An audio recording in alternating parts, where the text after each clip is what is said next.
Snow tapped softly against the windows of the small Queen's apartment, the kind of cold, whispering night that made everything feel heavier. Claire Whitford had just finished folding Evan's tiny pajamas when her phone buzzed on the kitchen counter. The screen lit up with an unknown number, and for a moment she considered ignoring it. It was nearly midnight, and she was exhausted from her shift at the hospital. But something, some instinct she couldn't explain, made her pick it up. The preview alone stopped her breath. "Ryan, are you staying over again tonight? Tell her you're working late like last time." At first, she thought her eyes were playing tricks on her. She blinked twice. The words didn't change. Her heart thudded painfully. Again? Like last time? Her fingers trembled as she opened the full message. "Don't worry about Claire. She won't question you. She never does." The room suddenly felt too small, too bright, too silent. The hum of the refrigerator became a roar in her ears. Claire's legs weakened, and she grabbed the edge of the counter just to stay upright. She reread the message again and again, hoping, praying for any sign this was a misunderstanding. But the sender's name appeared automatically in the thread, Alyssa Morgan, the same woman she had met twice at Ryan's company parties, the same woman who smiled too brightly, leaned too close, complimented Ryan a little too often. Claire felt something inside her crack, not loud, not dramatic, just a clean, painful break, like a bone snapping under quiet pressure. She walked toward the bedroom where Ryan lay asleep, his breathing slow and peaceful. He looked almost innocent under the warm glow of the bedside lamp. For a moment, she simply stared at him, waiting for her heart to soften. It didn't. Instead, a chilling clarity washed over her. This wasn't the first lie. It was simply the first one she couldn't unsee. She moved silently, pulling Evan's small backpack from the closet. She folded his clothes with deliberate calm, her hands shaking only when she tucked in his favorite stuffed dinosaur. Every movement felt like lifting a stone off her chest, only to place a heavier one there. Evan shifted in his sleep as she lifted him gently. "Mommy," he whispered, half awake. "It's okay, sweetheart," she murmured, brushing his hair back. "We're going somewhere safe." Safe. A word she hadn't felt in years. She grabbed her coat, her keys, and stepped into the cold night. Snowflakes melted instantly on her warm cheeks. She didn't realize they were tears until they hit her lips. Behind her, Ryan continued sleeping.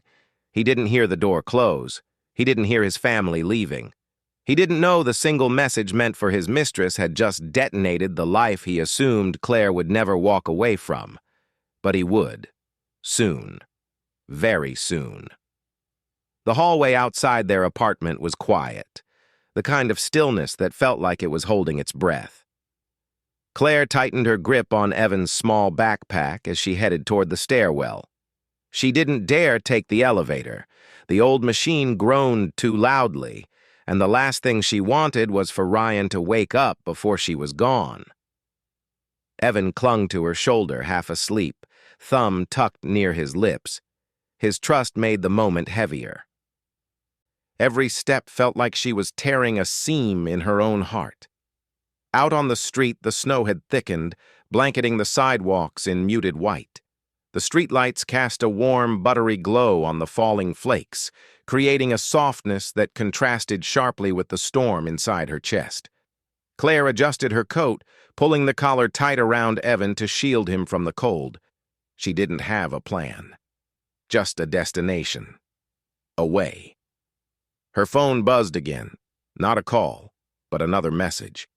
For a split second, she hoped it was an apology, a confession, anything that gave her a reason to doubt what she'd read. But the screen said, Alyssa Morgan. "Did you tell her yet? Or are you still pretending?" Claire felt her stomach drop. Whatever lingering defenses she had for Ryan collapsed instantly. He'd lied, repeatedly, comfortably, and Alyssa knew it. A passing taxi slowed as if sensing her desperation. Claire raised her hand, and the driver rolled down the window. "Where to?" he asked. She froze. Where could she go at midnight with a child, no money she controlled, and a husband who viewed everything, even their son, as something he needed to win? "Queensbridge," she finally said. "The Airbnb around the corner from the station." It wasn't much. A tiny, outdated rental she'd once used after a double shift when the trains shut down. But it was warm, safe, and anonymous. During the ride, Evan stirred. "Mommy, did Daddy do something bad?" Claire swallowed hard. "Daddy made a mistake," she whispered, "and Mommy needs some time to think." Evan nodded sleepily, accepting her answer the way children often do, simply because it came from her. When the cab stopped, Claire handed the driver cash from the emergency envelope she kept hidden in her coat. Her hands shook as she climbed out. The Airbnb looked smaller than she remembered, but tonight it felt like shelter. Inside, the heater rattled softly. The wallpaper peeled in the corners, and the couch sagged a little, but the silence was gentle, not suffocating. She laid Evan on the bed and pulled a blanket over him. He breathed deeply, peacefully, a contrast to the chaos inside her. Only once he drifted off did Claire allow herself to crumble. Her knees gave out, and she slid to the floor, covering her mouth as sobs tore through her. Months, maybe years, of swallowed pain spilled out in one long, shaking breath. Still, beneath the heartbreak, a thin thread of determination tightened. She had walked away, quietly, but not weakly. And Ryan? He had no idea what was coming. The gray light of dawn crept through the thin curtains, casting pale stripes across the worn wood floor of the Airbnb. Claire blinked awake, her body aching from having slept curled on the rug beside Evan's bed. For a moment, she didn't remember where she was. Then everything rushed back. The messages, the snow, the cab ride, the quiet sobbing in the dark. She pushed herself up slowly. Her head throbbed, a reminder she'd barely slept, but she forced herself to stand. Evan was still curled under the blanket, hugging his stuffed dinosaur, breathing softly. The sight both soothed and broke her heart. Her phone vibrated on the nightstand. One missed call, then 5, then 12, all from Ryan, and then, "Where are you? This isn't funny, Claire. You better come back before something gets ugly." The last message made her skin crawl. It wasn't concern. It was control. Familiar, suffocating control. She turned the phone face down and headed to the small kitchenette. The Airbnb wasn't stocked with much, but she found oatmeal packets and a kettle. Her hands shook as she boiled water, the sound of bubbling water filling the silence she was trying to make sense of. When Evan woke up, he shuffled to the table, rubbing his eyes. "Mommy, is Daddy gonna meet us here?" The question hit harder than any message Ryan had sent. "Not today, sweetheart," she said softly, setting the warm bowl in front of him. "We're just taking a little break." "Did Daddy make you sad?" he asked, voice small. Claire paused, her throat tightening. Children always saw more than adults believed. She knelt beside him. "Daddy made a choice that hurt Mommy's feelings, but you and we're going to be okay, I promise." Evan nodded slowly, accepting her reassurance, even if he didn't understand it. While he ate, Claire opened her phone again, not to check Ryan's calls, but to check her bank account. Her stomach twisted when she saw the balance. 0.00. She tried the credit card. Declined. Her pulse quickened. Ryan had cut her off. Completely. Even after discovering his affair, he still had the power to hurt her in the ways that mattered most. She felt the panic rising, squeezing her chest. She searched her pockets, finding the emergency $40 she'd used last night. That was all she had. Every dollar Ryan wanted her to need him for, he now weaponized. A knock at the door startled her. Her breath caught. Was it Ryan? Did he track her phone? Another knock, firmer. "Housekeeping," a woman called. "Just dropping off towels." Claire exhaled shakily, pressing a hand to her chest. Not him. Not yet. But she knew it was only a matter of time before he escalated. Men like Ryan didn't lose gracefully. As she closed the door, a cold realization settled over her. She wasn't just escaping a broken marriage. She was stepping into a battle she never wanted, but could no longer avoid. And Ryan? He was only getting started. Ryan Whitford woke to the shrill beep of his alarm, slapping it off with a groan. He glanced at the clock. 7:12 a.m. He was already late for a board meeting, but he reached out instinctively toward Claire's side of the bed. Empty. The sheets were cold. He frowned, annoyed rather than concerned.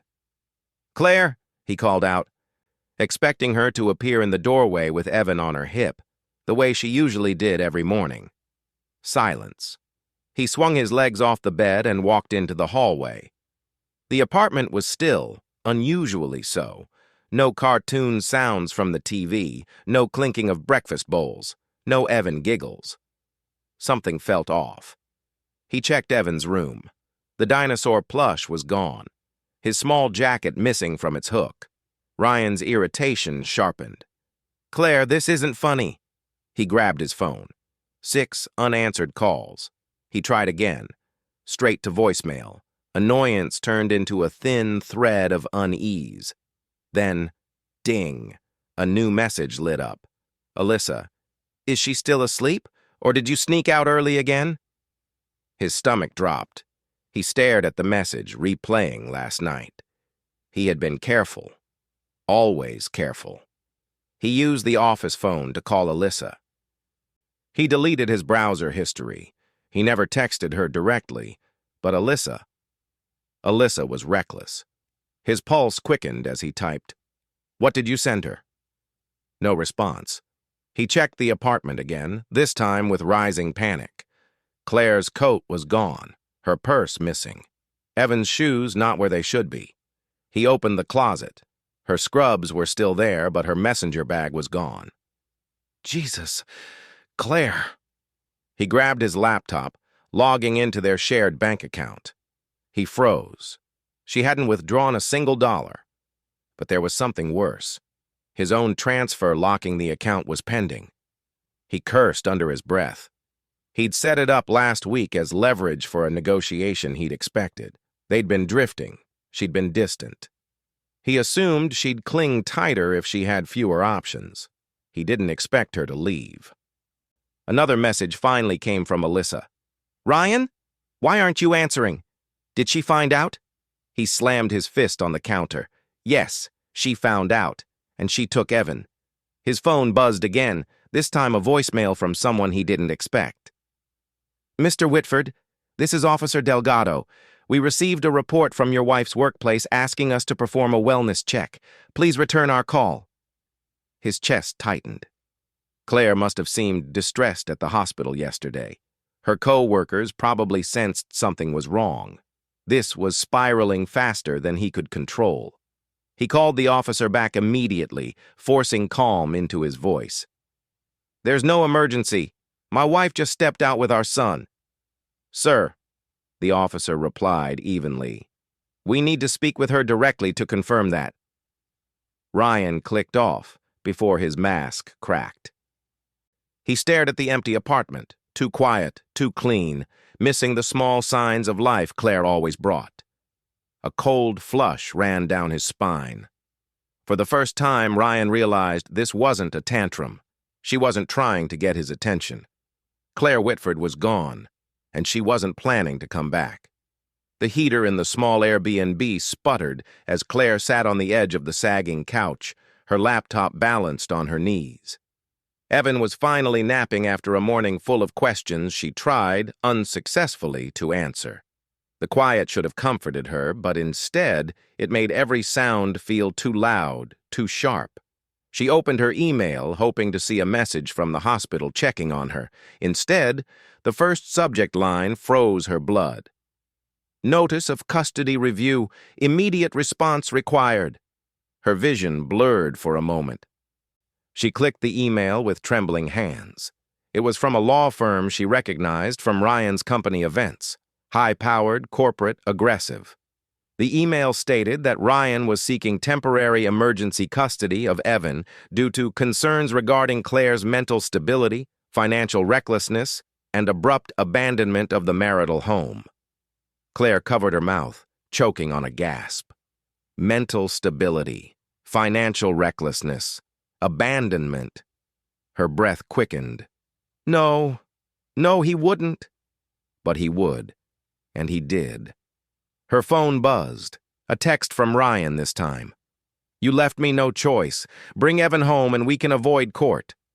Her hands shook so violently she nearly dropped the phone. Avoid court? No. He wanted power. He wanted control.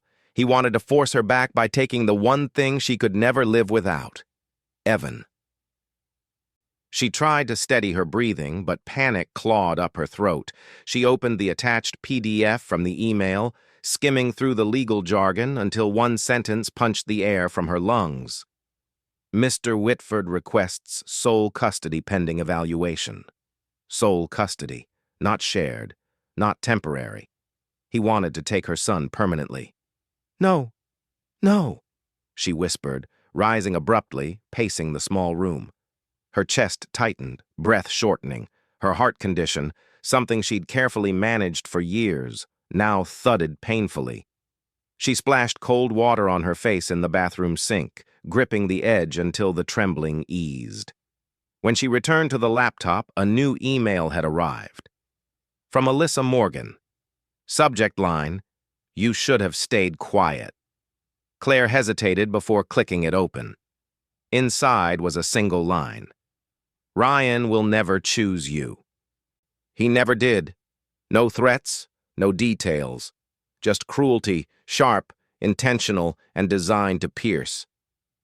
Claire swallowed hard, tears burning her eyes. She shut the laptop with a thud. Every instinct in her told her to run, to flee farther, disappear completely.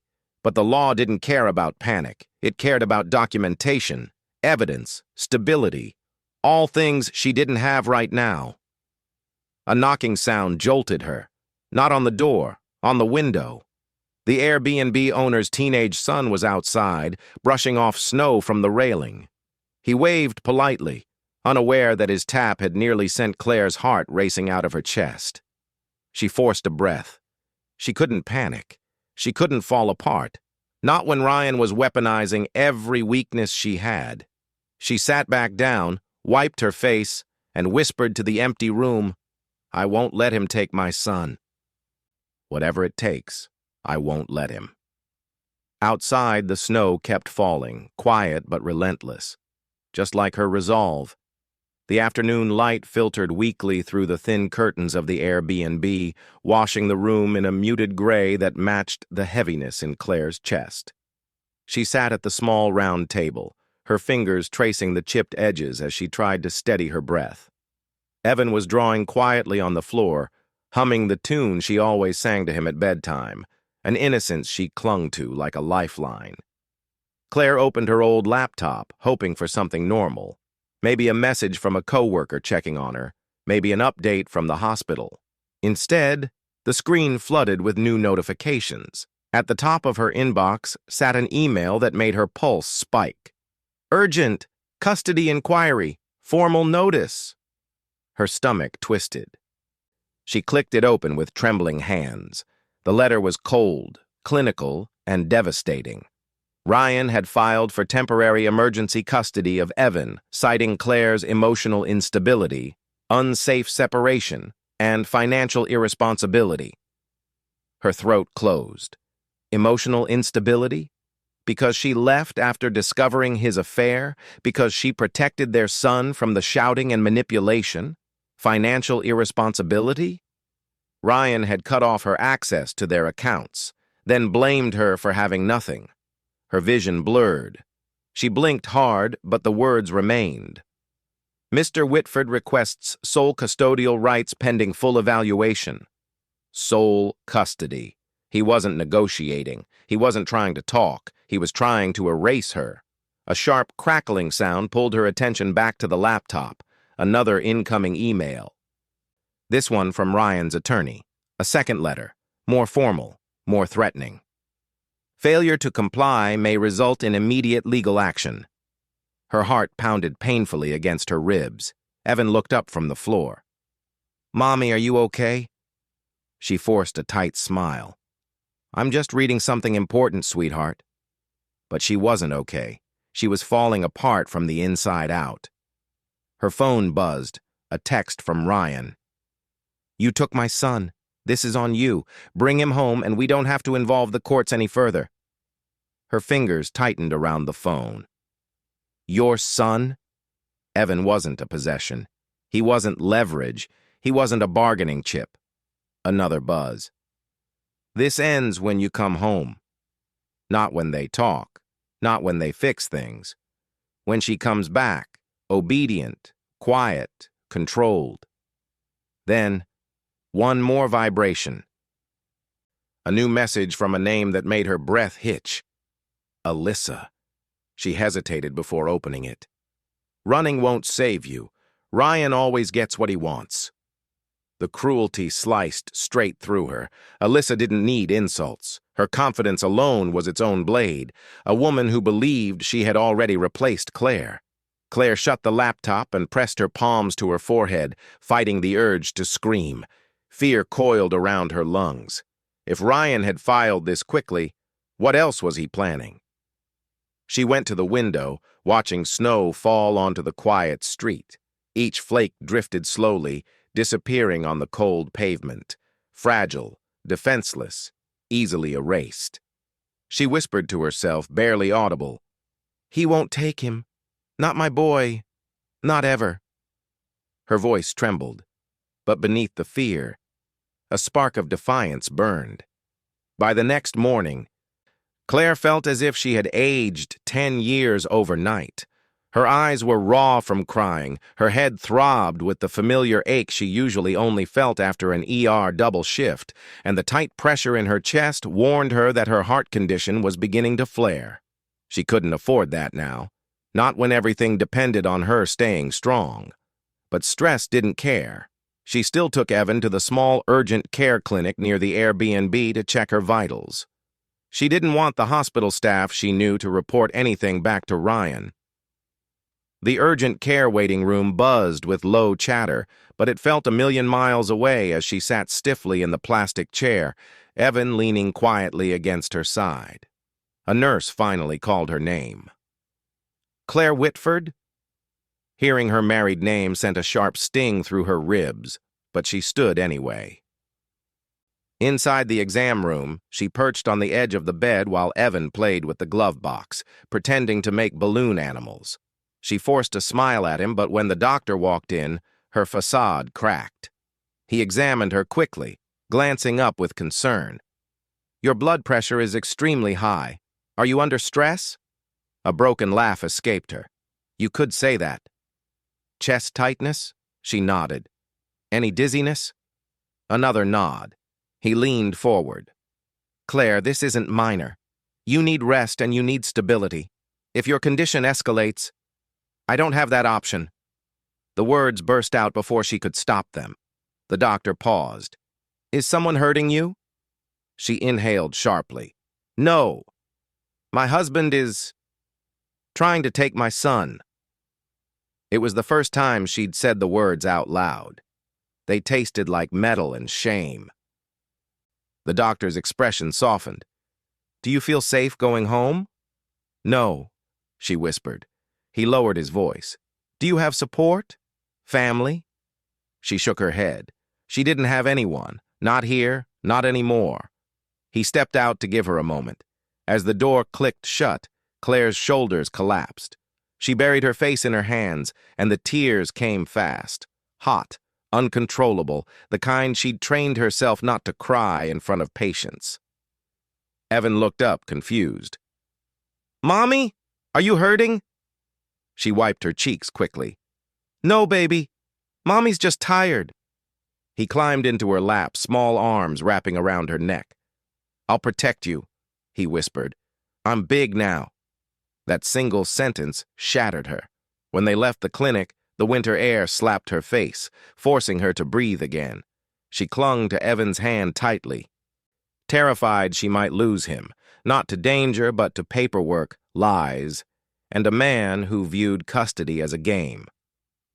As they crossed the street, her phone buzzed again. Another message from Ryan. If you don't come home today, I'll make sure the judge sees what kind of mother you really are. Her steps faltered. Her fear spiked. But beneath the fear, something else flickered. Anger. Real. Deep. Steady. And it would change everything. Snowflakes clung to Claire's coat as she and Evan returned to the Airbnb. She was exhausted, both from the clinic visit and from holding herself together for Evan's sake. She unlocked the door, nudged it open, and froze. Ryan was sitting on the couch. Her heart dropped so violently she felt it in her knees. Evan squeezed her hand tighter. "Daddy," he whispered. Ryan smiled, not warmly, but with the controlled, polished expression he used in boardrooms when he wanted to intimidate someone without raising his voice. "There you are," he said calmly. "You had us all very worried." "Us?" Claire nearly laughed. He meant himself, and Alyssa. "How did you find me?" she asked, forcing her voice steady. He lifted her phone off the table. "You left your location setting on. Amateur mistake, Claire." Her stomach twisted.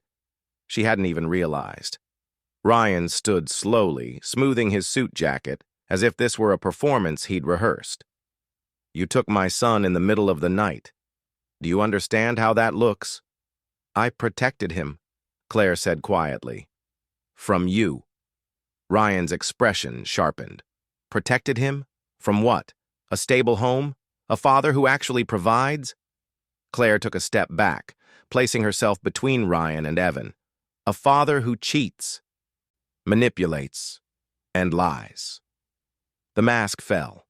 For a split second, rage crackled through his eyes. Fast, dangerous, controlled only by pride. "You always were dramatic," he said coldly. "And fragile. That won't look good in court." Claire swallowed. "Get out, Ryan." He ignored her, kneeling to Evan's level. "Hey, buddy. Daddy's here to take you home." Evan clung to Claire, burying his face in her coat. "No, I stay with Mommy." Something in Ryan snapped. He stood abruptly and faced Claire again. "You're poisoning him against me." "I said leave." He moved closer, too close. "If you keep this up, I'll show the judge you're unstable. You already ran off. You already made yourself look guilty. All I have to do is—" A knock at the door cut him off. Ryan stiffened. Claire's breath caught. A second knock. Louder. "Claire Whitford? This is Officer Delgado. We need to speak with you." Ryan's face went pale. Claire opened the door slightly. The officer stood there with a clipboard, another patrol car idling beside the curb. "We received a report from your workplace regarding a wellness concern," the officer said gently. "We need to confirm you and your son are safe." Ryan jumped in. "Officer, this is a misunderstanding. My wife is confused and—" The officer held up his hand. "Sir, I'll speak with her directly." For the first time all day, Claire felt the tiniest sliver of safety. Ryan looked at her, fury pulsing through every inch of his expression. "This isn't over," he hissed. He brushed past her and stormed out. The officer stepped inside, giving Claire a moment to breathe. "Ma'am, are you in danger?" Her voice trembled. "Not anymore." "But he won't stop." And for the first time since she ran, she admitted the truth. She wasn't just fighting for space. She was fighting for survival. After the officers left, Claire spent several minutes just standing in the quiet apartment, her hand pressed to her chest as she tried to calm the frantic rhythm of her heartbeat.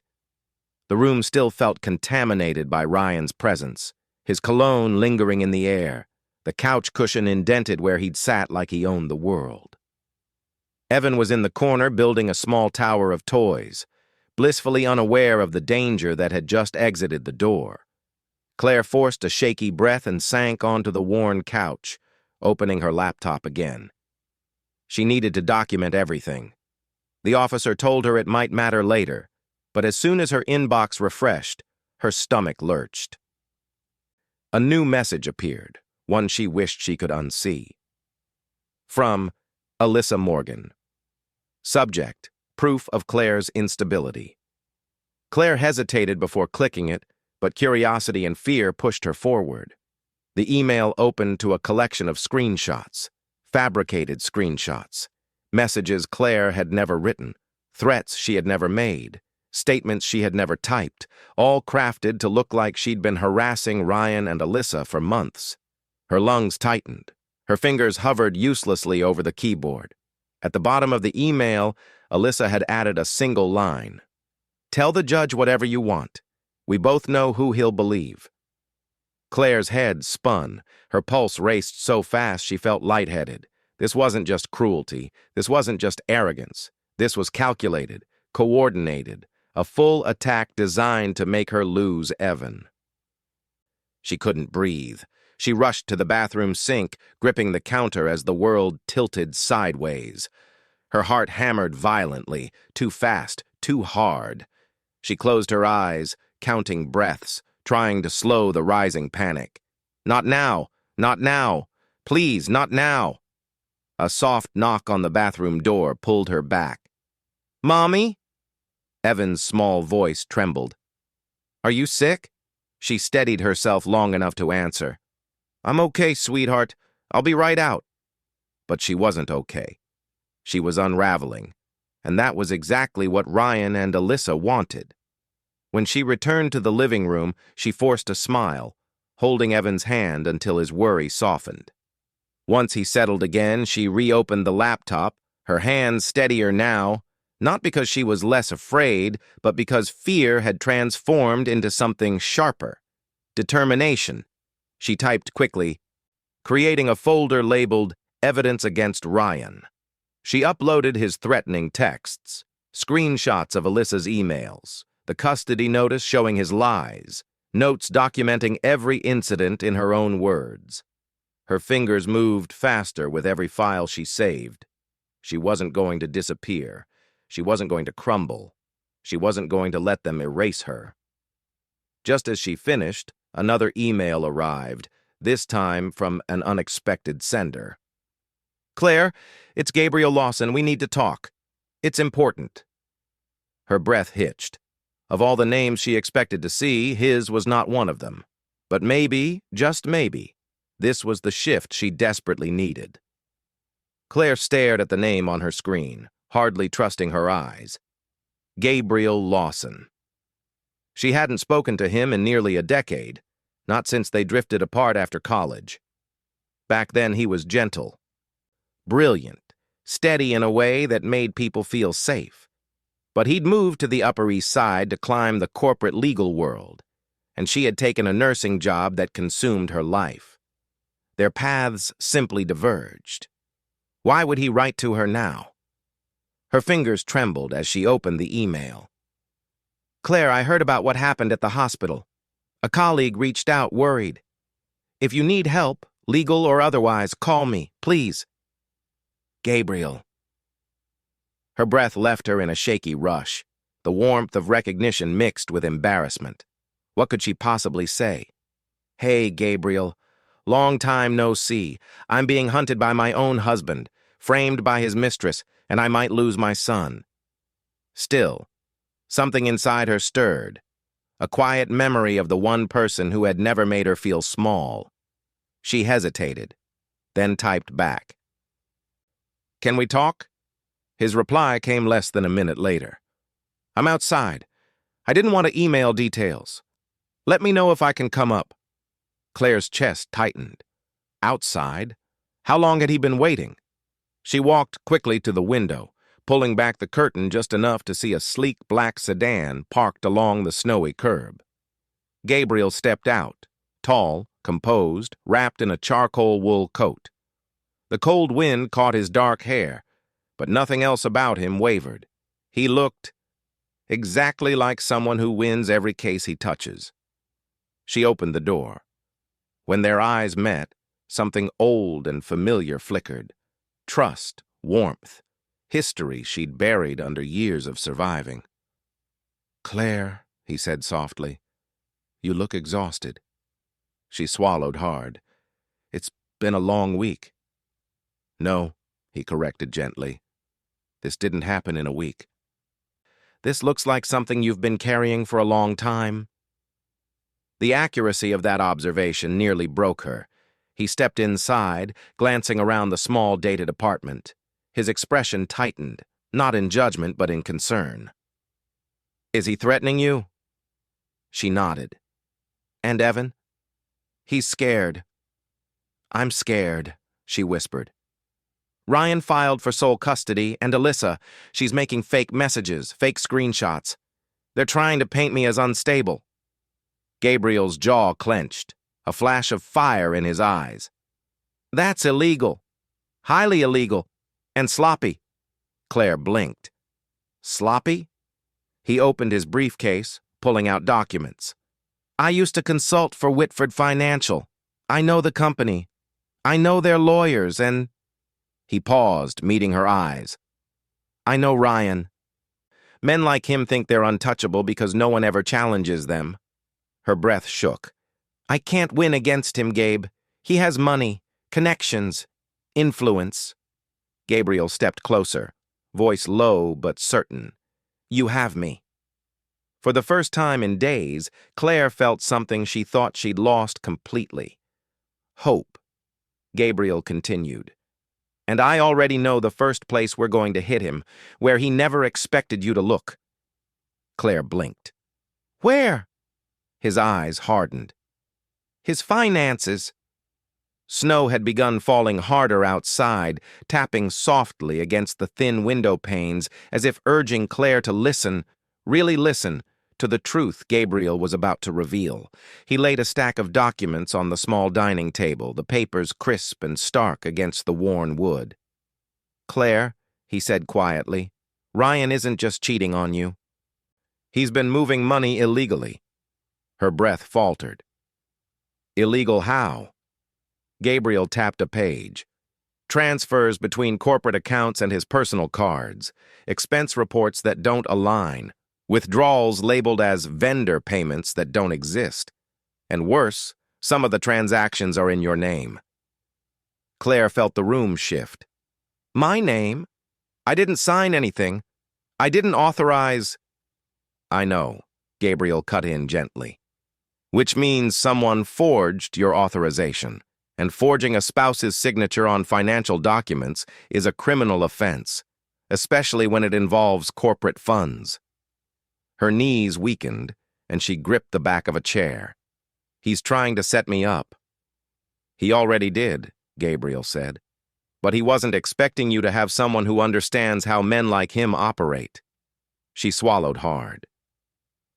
"What does this mean for the custody case?" Gabriel leaned back, eyes sharp. "It means Ryan just destroyed his own credibility. Judges don't grant sole custody to men under financial investigation, especially not when they use their spouse's identity in fraudulent activity." A wave of relief washed over her, brief, fragile. "But Claire," he added, "we need to move carefully. If Ryan realizes you know any of this, he'll escalate. Narcissists don't retreat. They attack harder." Claire rubbed her arms, trying to steady the tremor in her voice. "He already escalated. He tracked my phone, showed up here uninvited. He threatened me." Gabriel frowned. "Then this is more than a custody case? This is a safety issue?" He opened another folder, sliding it toward her. "I've drafted an incident log. You're going to document everything, dates, times, what he said, how he acted. Officers will take it seriously if there's a pattern." Claire nodded numbly. "And one more thing," Gabriel said. "Alyssa." Claire's stomach tightened. "What about her?" "She's sloppy," he replied. "Those fake screenshots she created? I saw at least 3 inconsistencies in her metadata. If we get a forensic tech to confirm it, she won't just lose her case. She could be facing criminal charges.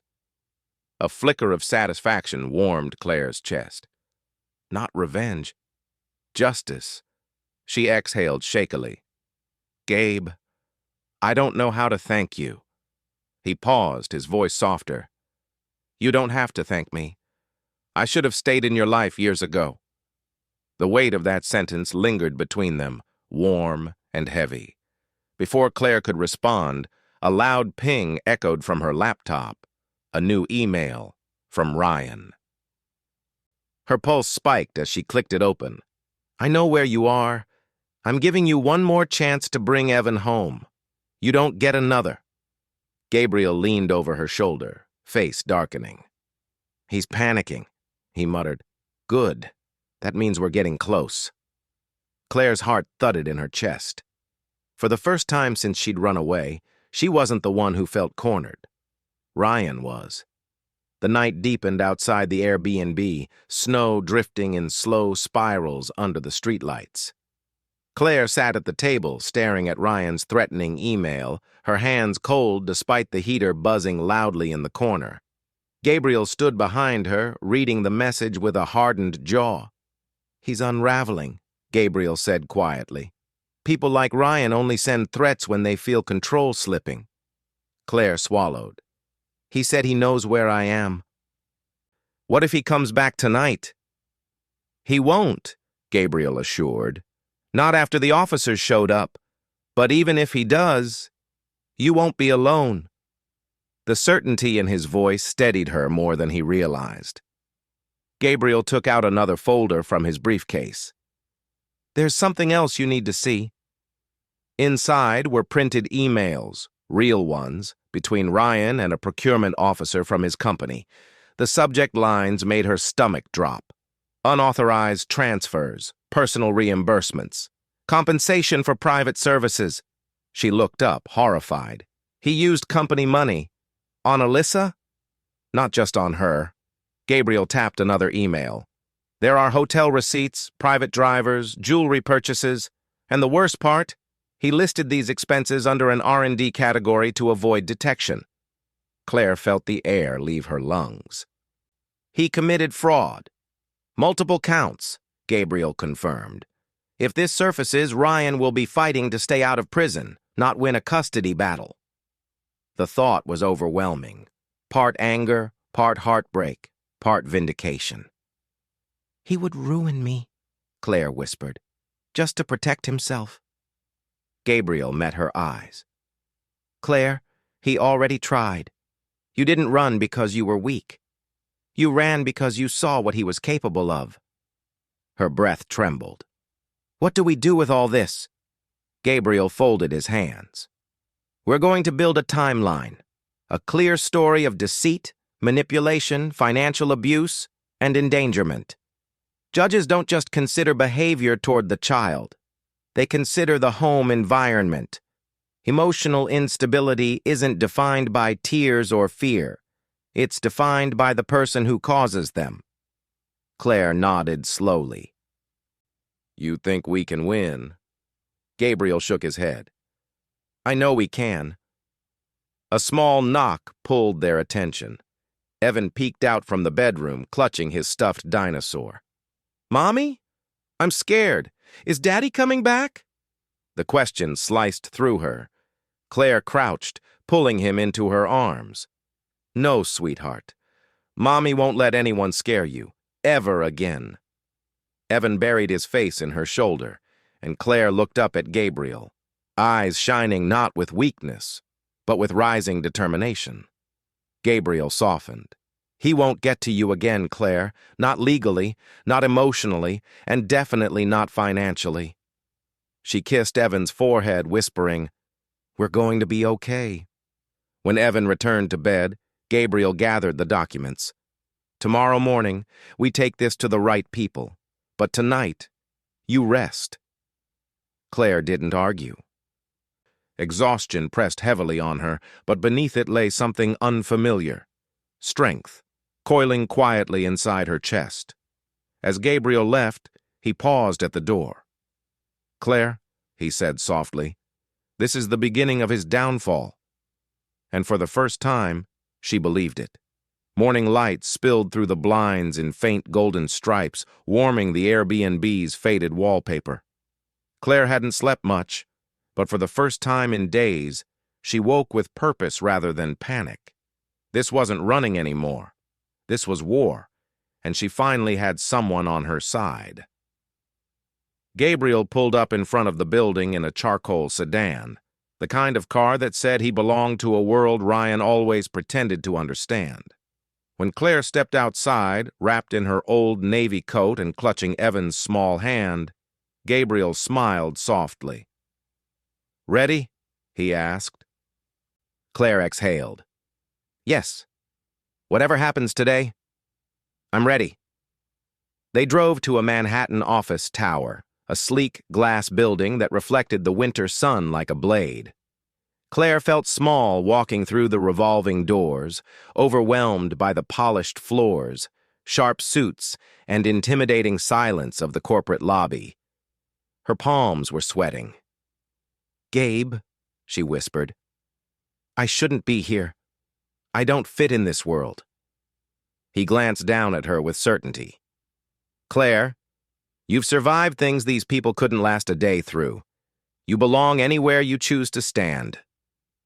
The elevator ride was tense and silent, rising floor by floor until they stepped into a private conference room. A senior HR officer awaited them, a woman with silver hair, stern eyes, and an expression that revealed nothing. "Mr. Lawson," she greeted, "and Mrs. Whitford." Claire winced at the name but said nothing. Gabriel wasted no time. He laid out the documents, the fraudulent transfers, forged signatures, unauthorized expenses, and emails linking Ryan to multiple financial violations. The HR officer scanned the pages, her face tightening as each new detail surfaced. "This is substantial," she said finally. "Why bring this to us and not straight to law enforcement?" "Because," Gabriel replied smoothly, "your corporation deserves the opportunity to address internal misconduct before the SEC or a federal prosecutor does." Claire watched the woman's expression shift. Interest, concern, calculation. "And," Gabriel continued, "my client is currently facing legal intimidation and custodial threats from Mr. Whitford. We believe these behaviors are connected." The officer leaned back, eyes narrowing.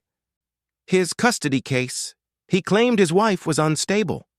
Claire swallowed. "He lied. He's lying about everything." Something flickered in the woman's gaze. Sympathy, perhaps even anger. "We've had suspicions," she admitted.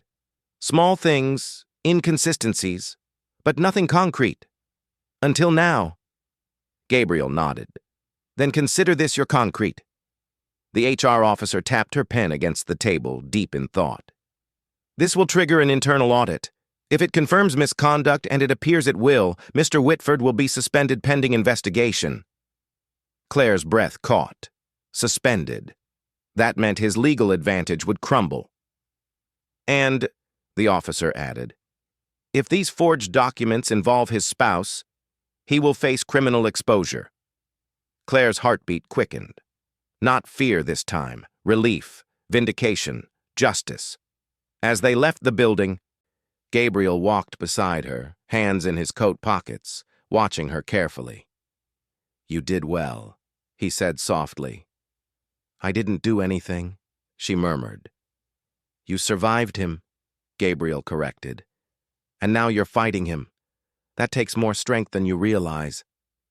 Claire looked out at the city, cold, brilliant, merciless, and felt something she hadn't felt in years. Control. Ryan's world was starting to crack, and she was the one making it happen. By late afternoon, Manhattan buzzed with a crackling tension that only came when corporate secrets began to leak. Claire didn't know it yet, but the first fracture in Ryan's perfect facade had already split open. She sat on the edge of the Airbnb couch, scrolling through her phone while Evan napped beside her. A notification popped up, a news alert from a local business outlet. Whitford financial executive under internal investigation. Her pulse fluttered. She clicked the headline. There was no name listed yet, but the description told her everything she needed to know. Senior executive suspected of fraudulent expense reporting, misuse of company funds, and improper personal reimbursements. It was him. It had to be him. Before she could fully absorb it, her phone rang. Unknown number. She hesitated but answered. A shaky voice burst through the line. "Claire, it's Megan. From Ryan's office." Claire stiffened. Megan was Alyssa's closest friend, one of the women who used to laugh too loudly at Ryan's jokes. "What do you want?" Claire asked cautiously. Megan exhaled sharply.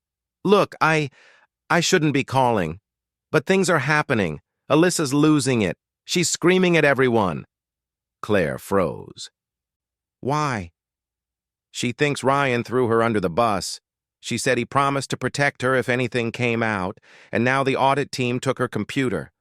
They're questioning her about everything." Claire blinked, stunned. Alyssa? Being questioned? Already? Megan lowered her voice. "She's blaming you, says you set her up, says you're trying to destroy her career. But everyone in the office knows she was involved with Ryan. People saw things, heard things." "Why are you telling me this?" Claire whispered. "Because," Megan said, voice cracking, "Alyssa told me she was going to fix the problem. I don't know what she meant, but the way she said it—" "Claire, you need to be careful." Claire's skin prickled with cold fear. "Is Ryan with her?" "No. They're fighting, screaming. Security had to separate them." The image was surreal. The man who controlled every room he walked into now losing control of one woman, his own mistress. Megan continued. "Word is, the investigators found discrepancies in Alyssa's email timestamps. They think she altered files if they prove it." "She's done," Claire finished softly. "Yes, and Ryan too." Claire thanked her and hung up, heart pounding, not just from fear, but from the shift happening around her. The empire Ryan built on lies was collapsing, and Alyssa, who once stood smugly at his side, was now clawing at the debris. A message buzzed in. "Alyssa, you think this is over? I'm not going down alone." Claire inhaled sharply. Not a threat. A confession. Before she could reply, the door opened and Gabriel stepped in, snow clinging to his shoulders. "Claire," he said, catching his breath, "you need to see this." He handed her his phone. A new article, updated 5 minutes ago. Sources confirm. Executive placed on temporary leave pending full investigation.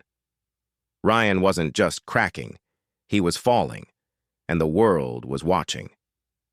The Airbnb felt colder that night, even with the heater humming at full strength. Claire lay beside Evan, listening to his soft breaths as sleep finally pulled him under. But her mind refused to rest. Every nerve buzzed with fear, adrenaline, and the haunting echo of Alyssa's message. "I'm not going down alone." Claire replayed the words over and over, each time feeling her stomach twist. She knew Alyssa was reckless, but desperation made reckless people dangerous. She slipped out of bed quietly, moving to the dimly lit kitchenette where Gabriel sat reviewing documents. His coat was draped over the chair, his sleeves rolled up, his expression focused in a way that made her feel not alone, for once. "You should sleep," he murmured without looking up. "I can't," she admitted, folding her arms tightly. "What if Alyssa does something insane? What if she tries to frame me again? What if she—" "Claire." Gabriel finally met her eyes. "We're ahead of them. Everything Ryan and Alyssa are doing right now is reactive. They're panicking." "I know," she whispered, "but I'm still scared." That confession hung in the air, fragile and raw. Gabriel softened. Fear means you're human. It doesn't mean you're losing. Before she could respond, a sudden pounding rattled the door. Claire's heart leapt into her throat. Evan stirred in the bedroom behind her. Gabriel stood quickly, motioning her back. "Stay here," he said under his breath. He moved to the door, peering through the peephole. His jaw tightened. "It's Ryan." Claire's breath hitched. No, he can't be here." But he was, and he sounded furious. "Claire!" Ryan's voice boomed through the hallway. "Open the door or I swear!" Gabriel opened it just a crack, blocking the entrance with his body. "That's enough," Gabriel said calmly. Ryan shoved against the door, rage twisting his features. "Who the hell are you? Get out of my way!" Claire's pulse hammered. She clutched the countertop, barely holding herself together. "You're trespassing," Gabriel said evenly. "Leave now!" Ryan sneered. "This is my wife's residence. I have every right to—" "No," Gabriel interrupted. "You don't. She has temporary residency here, and you were warned by law enforcement earlier." Another incident goes directly into the report. Ryan's eyes flicked to Claire behind Gabriel, and something unhinged flashed across his face. "You think you can hide behind him? You think a few lies will save you? Alyssa already told me what you did." Claire's stomach clenched. "What I did?" she whispered. Ryan pushed harder against the door. "You ruined her career, Claire. You ruined mine. And I'm going to make sure you regret—" "Stop talking," Gabriel cut in, voice steely. "You're incriminating yourself." Before Ryan could reply, footsteps echoed down the hall. Officer Delgado appeared again, hand resting on his holster. "Mr. Whitford," the officer said sharply, "step away from the door. You were warned." Ryan's face drained of color. "This isn't over," he spat, pointing at Claire. The officer escorted him away as he continued shouting threats. The moment the hallway fell silent, Claire collapsed into a chair, her breath breaking. Gabriel knelt beside her. "He's losing control. And that means—" "We're close," she whispered, closer than ever. After the confrontation with Ryan, the Airbnb felt suffocating, too small, too fragile to contain the storm still roaring inside Claire's chest. She sat on the couch long after Evan fell back asleep, staring at the blank wall while her fingers trembled uncontrollably. Gabriel remained nearby, working quietly at the table, giving her space but never leaving the room. That alone steadied her more than she wanted to admit. Finally, Claire whispered, "Gabe, what if I can't do this?" He looked up immediately. "Do what?" "Fight him. Fight all of this." She pressed her palms to her forehead.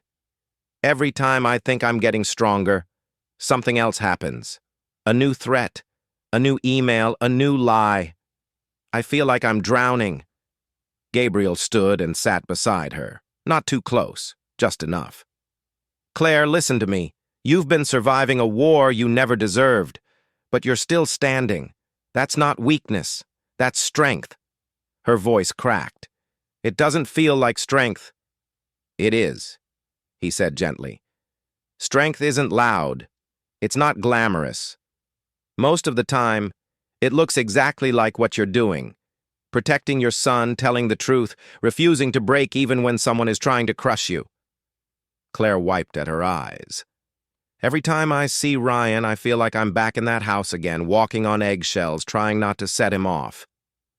I didn't even realize how scared I was until I left." "That's what abuse does," Gabriel said softly. "It hides itself until you're too exhausted to fight." She looked at him, her voice barely a whisper. "Why didn't I leave sooner?" "Because you loved him," Gabriel replied, "and because he made you believe leaving wasn't an option." Her breath shook. "But it was. And you made it," he said. "You chose Evan. You chose yourself. That's what matters." For a moment, silence settled around them. Quiet, heavy, intimate. Then Gabriel reached into his briefcase. "I need to show you something else." He handed her a printed report.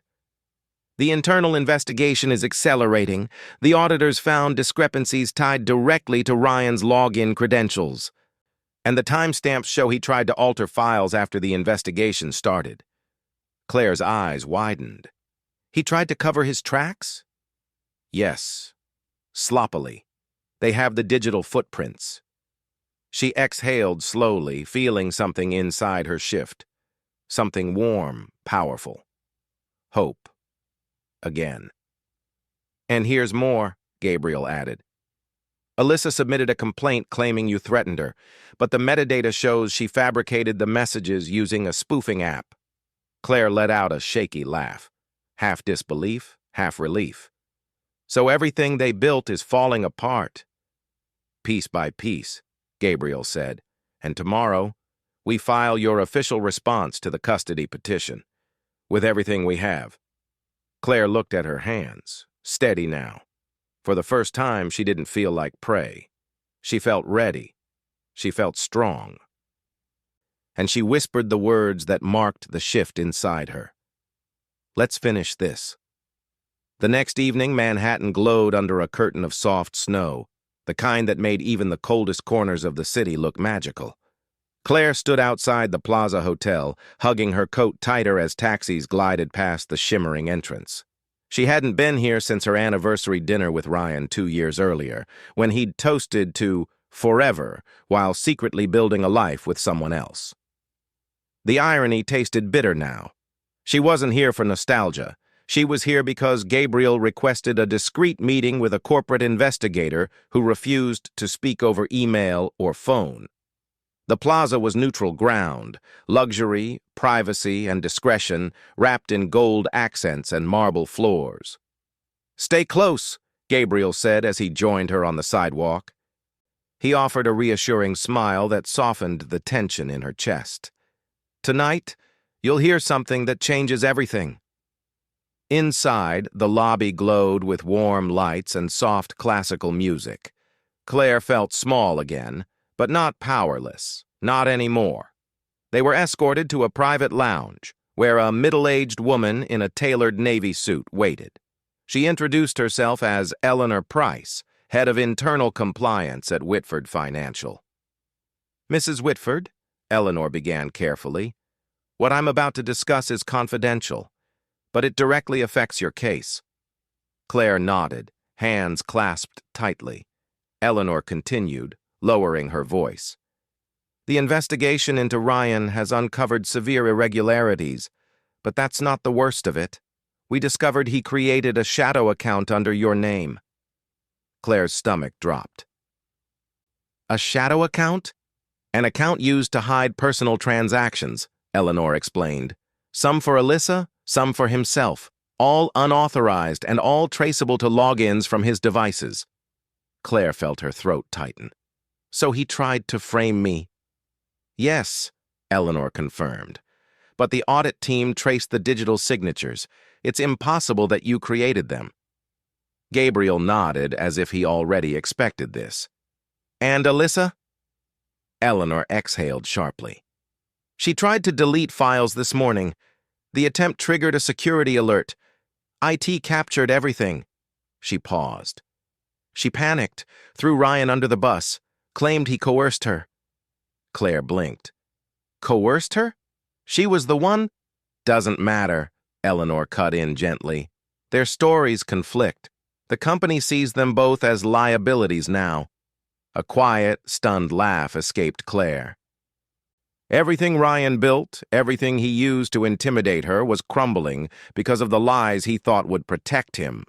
Then Eleanor added, "Ryan doesn't know this yet, but tomorrow morning the board will place him on indefinite suspension." Claire's breath trembled. "That means—" Gabriel finished for her. "He loses his leverage, his credibility, his control." Eleanor folded her hands. "And if you file a legal complaint regarding the forged accounts, the company will fully cooperate. You won't fight this alone." Claire's vision blurred, not with fear this time, but with overwhelming relief. For years she had swallowed silence. Tonight, the world finally heard her. As they left the plaza, Gabriel draped his coat over her shoulders. "You did it, Claire." She shook her head, tears warming her cheeks. "We did it." Snow drifted around them softly, quiet, gentle, like the start of something new. And behind them, inside the Grand Hotel where Ryan once made empty promises, his downfall had officially begun. The next morning, Manhattan buzzed with the low hum of early commuters and icy winds sweeping through the avenues. But inside Whitford Financial's towering glass building, a storm far more devastating was unfolding. Ryan Whitford arrived to find 2 security guards waiting beside the turnstiles, an unusual sight for a senior executive who normally strutted through these halls like he owned the entire city. "Mr. Whitford," one guard said, "you'll need to come with us." Ryan raised a brow, forcing a smirk. Is this some kind of joke? But when he saw the HR director, Eleanor Price, standing stiffly near the elevators, the color drained from his face. "This way, Mr. Whitford," she said. They led him to a private conference room. He entered confidently at first, until he saw who else was inside. Gabrielle. And beside him, Claire. Her heart hammered in her chest, but she did not look away. She sat straight, chin lifted, her hands folded neatly, not shaking, not shrinking. Ryan's jaw tightened. "What is this?" Eleanor motioned to the chair across from Claire. "Sit." He didn't like the command, but something in Eleanor's tone told him he had no choice. Gabriel slid a folder across the table. "Ryan, we're here to discuss the findings of the internal investigation." Ryan scoffed. "This is ridiculous. Whatever lies she's feeding you—" "Enough," Eleanor snapped, colder than the winter wind outside. "We have digital evidence, timestamps, metadata, and audit trails. You misused company funds, falsified reports, and created unauthorized accounts under your wife's name." Claire looked at him then, really looked at him. "Why my name, Ryan? Why drag me into your crimes?" His nostrils flared. "Because you were supposed to be loyal." Claire's breath caught, not from pain, no, from clarity. Loyalty to him meant silence, submission, sacrifice, even if it destroyed her. Gabriel leaned forward. "Ryan, the board will vote on your suspension today. In the meantime, you're banned from corporate systems and barred from entering any company property." Ryan shot to his feet. "This is insane! You can't—" Security stepped forward. He froze. Eleanor slid another paper across the table. "And the forged signatures? The ones used to route illegal transactions under Mrs. Whitford's identity? If she files a criminal complaint, and she has every right to, we will cooperate fully." Ryan turned toward Claire, fury twisting his expression. "You're doing this to me?" Claire stood slowly, meeting his rage with something he never expected. Strength. "You did this to yourself," she said quietly. "And to me. And to our son." For a moment, Ryan looked lost, like he couldn't comprehend that the woman he'd controlled for years was no longer breakable. He lunged toward her, but a guard stepped between them, gripping his arm. "You're done here," Gabriel said firmly. As security escorted Ryan out, he shouted over his shoulder, "This isn't over, Claire. You think you won? You have no idea what I'm capable of." Claire didn't flinch, not this time. When the doors shut behind him, Eleanor turned to her. "You saved more people than yourself today." But Claire wasn't thinking about heroism. She was thinking about Evan, about freedom, about the life waiting on the other side of this battle, and for the first time, she saw victory not as a dream, but as a promise. The courthouse smelled faintly of old wood and winter coats, sterile, cold, and unforgiving. Claire sat on the hard bench outside courtroom 4B, her hands clasped tightly in her lap while Gabriel reviewed documents beside her. Evan was at a supervised playroom down the hall, unaware that the next hour could shape the rest of his life. Breathe, Gabriel murmured without looking up. I am breathing, Claire whispered. No, you're surviving. Different things. She almost smiled. The door opened, and the bailiff stepped out. Case 14672, Whitford versus Whitford. Her stomach flipped. Across the hall, Ryan approached with his lawyer, chin high, suit immaculate, but eyes wild with barely contained rage. The suspension had stripped him of the confidence he once wore like armor. Today, he looked cornered. He stopped in front of her, lips curling. This is your last chance to walk away before you embarrass yourself. Claire lifted her chin. I'm not afraid of you anymore, he scoffed. You will be. Mr. Whitford, the bailiff warned. Ryan stepped back, but the venom in his stare lingered. Inside the courtroom, the judge, a stern woman with steel-gray hair, reviewed the custody petition. Ryan's lawyer began first, painting Claire as unstable and reckless, emphasizing the night she abandoned the marital home. Claire's pulse quickened.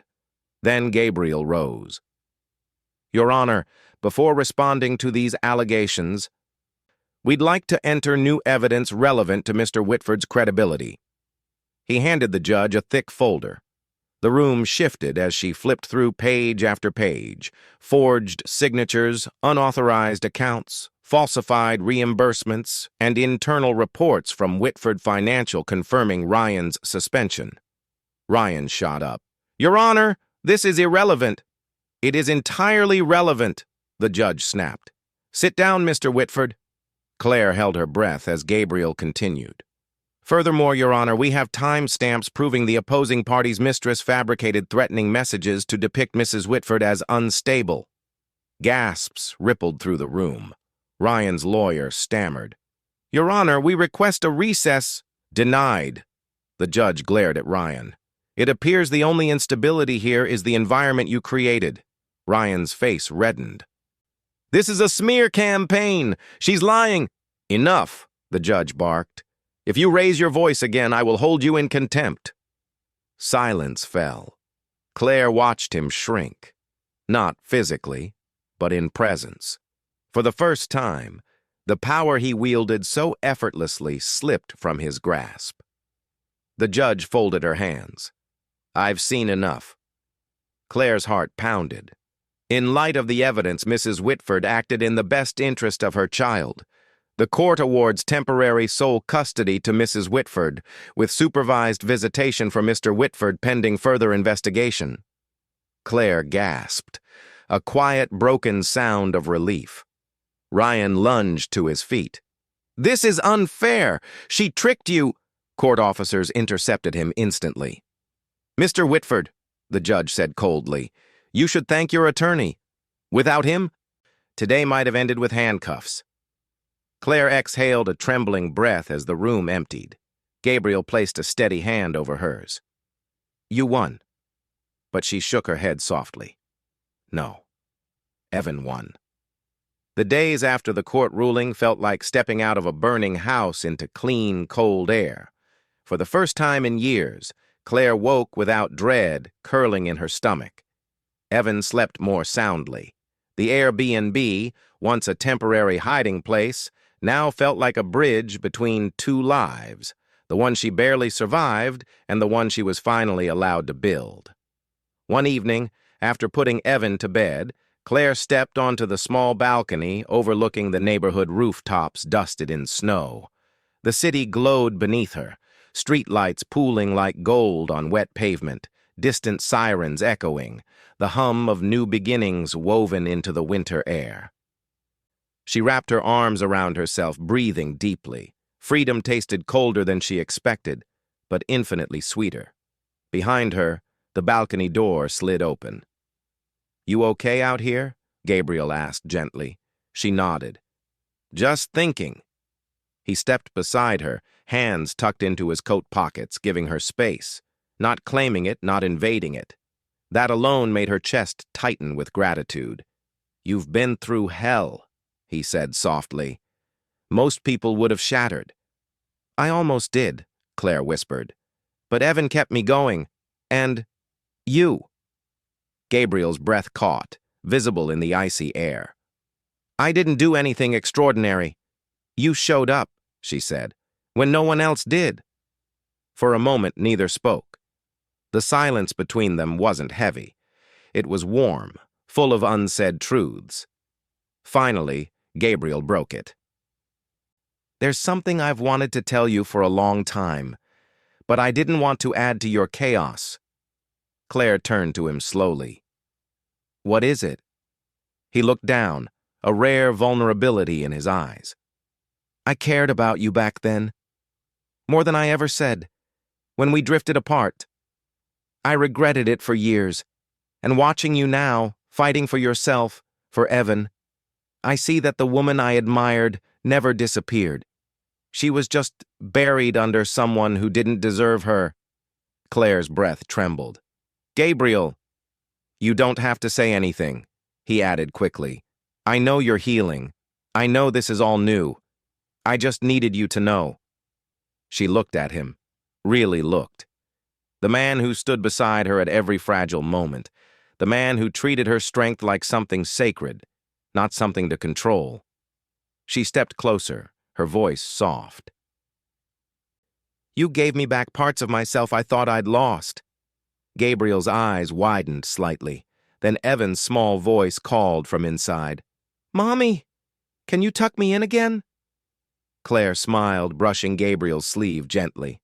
"I should go." She started inside, but Gabriel touched her hand lightly. Not pulling, just grounding. "Claire," he said. She turned. "You don't have to rush, but whenever you're ready, I'll be here." Her chest warmed. This was not a promise of possession. It was a promise of patience. She nodded, then walked inside to her son. As she tucked Evan under the blankets, he whispered, "Mommy, are we safe now?" She kissed his forehead. "Yes, sweetheart. We're safe." And for the first time, she truly meant it. Spring arrived slowly in New York, first as a soft warmth in the air, then as pale green buds along the sidewalks. The city felt lighter, kinder, as if it, too, was shedding a long winter. And Claire, standing in the middle of Central Park with Evan's hand in hers, felt something she once believed she would never feel again. Peace. The custody hearing was behind her. The criminal investigation was underway. Ryan was suspended indefinitely, awaiting charges. Alyssa had confessed under pressure, her fabricated screenshots exposed as fraud. For the first time, their chaos no longer touched Claire's life. Today was different. Today was a beginning. Evan tugged her hand. "Mommy, look! He's here!" Claire turned, and her breath softened. Gabriel walked toward them wearing a navy suit that somehow made him look even calmer, steadier than usual. He held a small bouquet of white peonies, her favorite flowers, though she had never told him that aloud. "Hi," he said gently, stopping in front of her. "Hi," she echoed, a smile pulling at her lips. Evan ran to him first, wrapping his arms around Gabriel's legs. "Are you really gonna stay with us forever?" Claire's heart clenched. "Evan," Gabriel knelt, his voice warm but firm. "Only if your mom wants me to, and only if you want me to." Evan nodded vigorously. "I do." Claire laughed softly, wiping a tear before it could fall. "You're making this harder than it needs to be."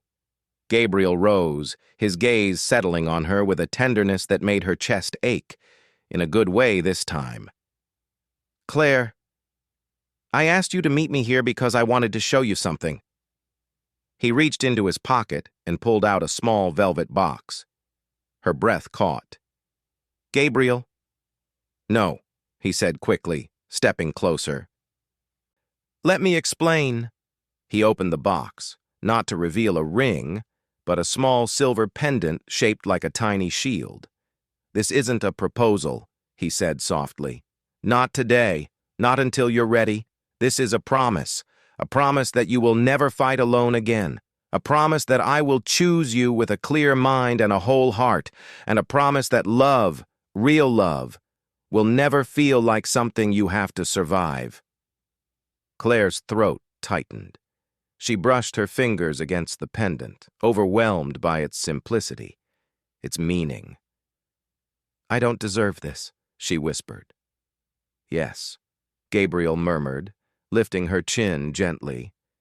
"You do. After everything you lived through, you deserve a life that doesn't hurt." Evan ran between them, holding both their hands. "Can we be a family now?"